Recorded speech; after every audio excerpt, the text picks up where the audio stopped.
agents that they are on the ball and so on. I'm very happy to see that the training which we have given to them, that they continue to execute their job with preciseness and with an eagle eye. So that is all I wish to say. Maybe if there are a few questions I can take. Minister Patterson is here, but can take some questions as well, and Mr. Royce here forward. We are part of You have worked on the commission. Were you able to meet on those concerns as articulated in your various correspondence? Well, I've written to the commission several letters. In fact, the count as of last night would have been 19. And those concerns I raised again yesterday in a press statement, requiring the commission to give us an answer to those queries which we have raised by the end of today. I am not sure whether in fact the commission will meet, but I cannot determine the commission's arrangements, but I will know that at the end of today, I expect a response from them. Because these are major issues which touch and concern the credibility of this process. They touch and concern the credibility of the votes that are tabulated. And I want to make this very clear that right now, what is taking place at the tabulation center is a tabulation of those votes. And so when it is announced as valid, we have an objection to that. Because a valid vote is a vote which has been tabulated and which has actually gone through a process of assessment, taking into consideration the observations and the objections which have been made. And there are many. We have hundreds of persons who we have objected to that were not in Guyana on the 2nd of March that voted. We had several persons who are dead and voted. And of course, the phenomenon yesterday, particularly as it related to votes on the lower East Coast, where somehow it appears all of the POs on the lower East Coast that were doing duty in predominantly PPP strongholds, somehow they forget everything about the training they received from GECOM. And therefore you have boxes with ballots only. That's a very, very obnoxious position that anyone can take to say that these are valid votes. And I'm happy to see this morning inside there that our tabulation officers and so on are at it. In fact, when I went in there today, they brought to our attention several other boxes with the same disease. And so it is going to be a challenge, in my view, for the commission to come to a deliberate and a definitive position where these votes are concerned. Mr. Harmon, could you say how many votes are seriously compromised to say that the party, the coalition has been cheated? And does the coalition want the election scrapped based on what you claim to be unearthing? The president has said this, and we hold to that we will await a decision of the chairman of the Elections Commission.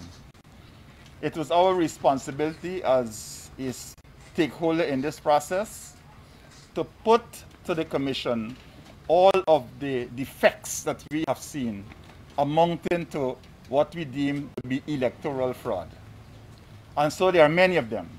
But as I say yesterday in my press statement, that in the commission itself, the PPP commissioners were filibustering. They were trying to prevent the commission from meeting to deliberate on these matters so that they can run out with these numbers that are only tabulated numbers to say we win or we lost. The process is not complete at the end of this phase. It's a 4-stage process. So after the count is done, There is a report which has to be submitted by the Chief Elections Officer. That report has to be deliberated upon by the Commission itself, and once the Commission finishes its deliberation, the Chairman will make a declaration or a statement. Do you have an idea of how many votes, have been seriously compromised? It's many. It's many. In fact, when we were looking at the qualitative figure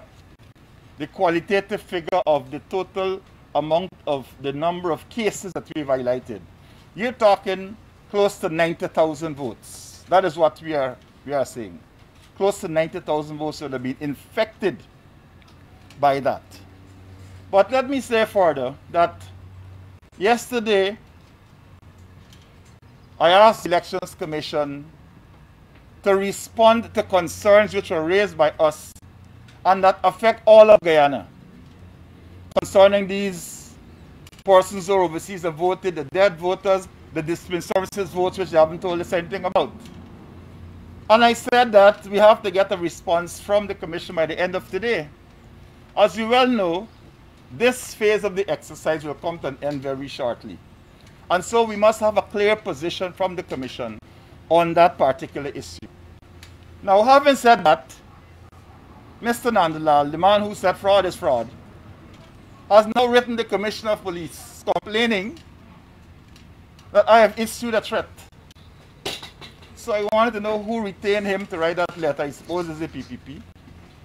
That on behalf of the people of Guyana, requiring the Elections Commission to do what they are legally required to do, that amounts to a threat. Well, I want to say to Mr. Nandalal and the other people who have built an annex to Freedom House under these tents, that does not faze me.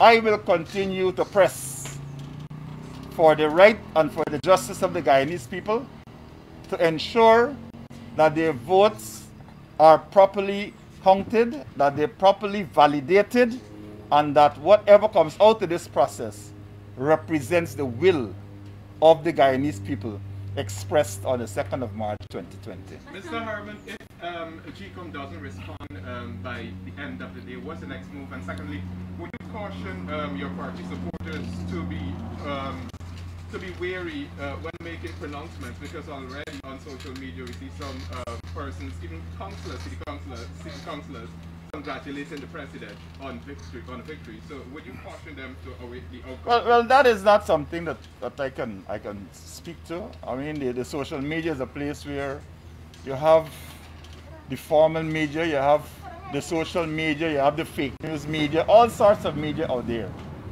But as I said, the president has made our position clear that we will await the declaration or the statement of the chairman of the Elections Commission. I cannot say to people who are looking at things and form their own conclusions what conclusion they must arrive at. I would not go so far as to say that. And my second question, if GECOM doesn't respond by the end of the day, well, when we cross that bridge when we get to it. But I trust that GECOM will understand the seriousness of this matter. And these are not just allegations that we have made. These are matters which have been extracted from GECOM's own records. So after the statement of Recount they have been produced and the observation report is produced, these are concerns which have been listed on those documents which GECOM owns. So they have an obligation to respond to them. But I rather suspect that they'll be in a very serious position to deal with issues that have arisen here, where you have ballots cast from one region in another region, where you have more ballots cast than persons on the OLE, where you have dead persons voting, where you have persons who have migrated that are voting. I suspect that the matters are going to be so weighty that it will require some serious deliberation by the Elections Commission. What weight do you envisage the CARICOM team on determining whether or not these elections are credible? The CARICOM team I would say their report will be persuasive because they have been brought here to oversee and to scrutinize the process. And I suspect that they haven't been here for the entire period. They, like us, would have seen on a daily basis the genie that is emerging out of these boxes when they are opened. And so we trust that GECOM would make the CARICOM team will make an honest assessment of what they saw and produce to the Elections Commission a report that deals with the credibility of the process. Mr. Harmon, what then do you say to the OAS observers who are already inside and issued a statement saying that some of these issues are not new to the elections process as they urge the legitimate transfer of government? I don't know where they got that from, but the Elections Commission has already is deliberating on matters. I suppose they have now become the Elections Commission.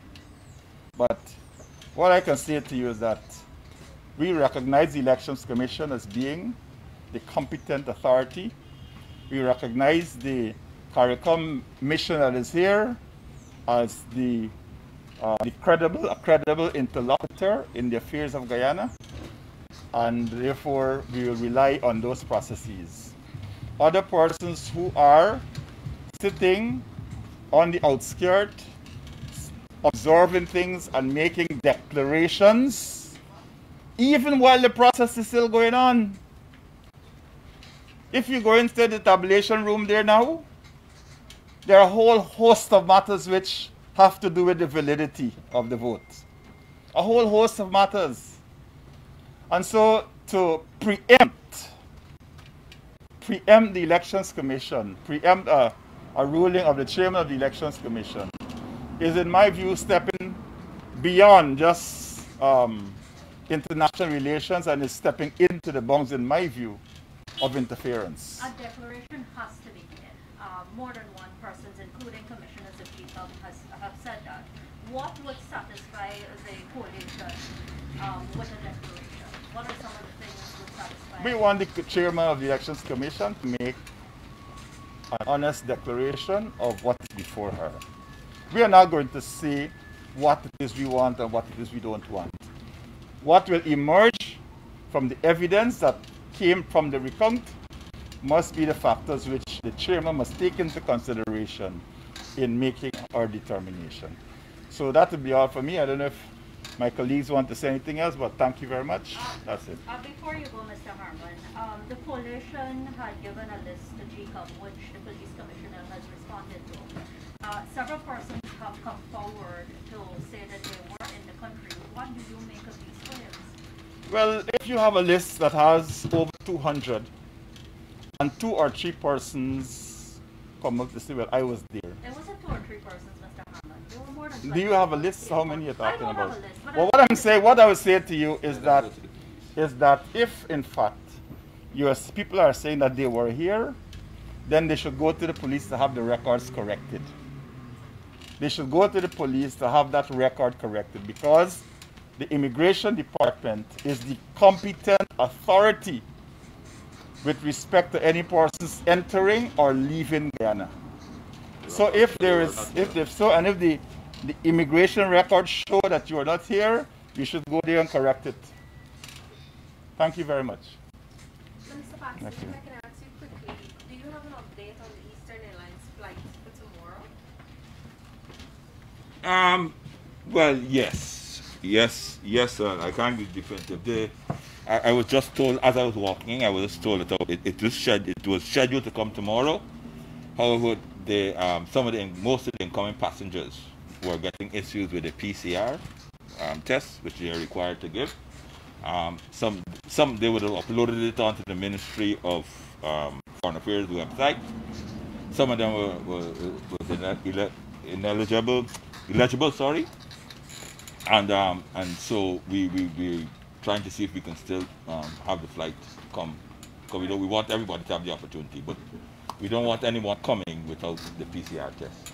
And after tomorrow, is there another flight Yes, it's not from the same airport. It's, as you know, about 300 persons. We have 300 Guyanese. We agreed to repatriate.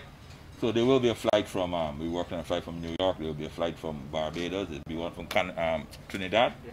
And there's none from Canada and Miami. So therefore, we're looking to bring as many persons home as possible. In terms of the time frame, any specific? Have you put dates to these? It's determined by the Ministry of Public Health's capacity, right? So I would assume it'll be one or no more than 1 or 2 per week, because obviously there's a limited amount of spaces, even in the private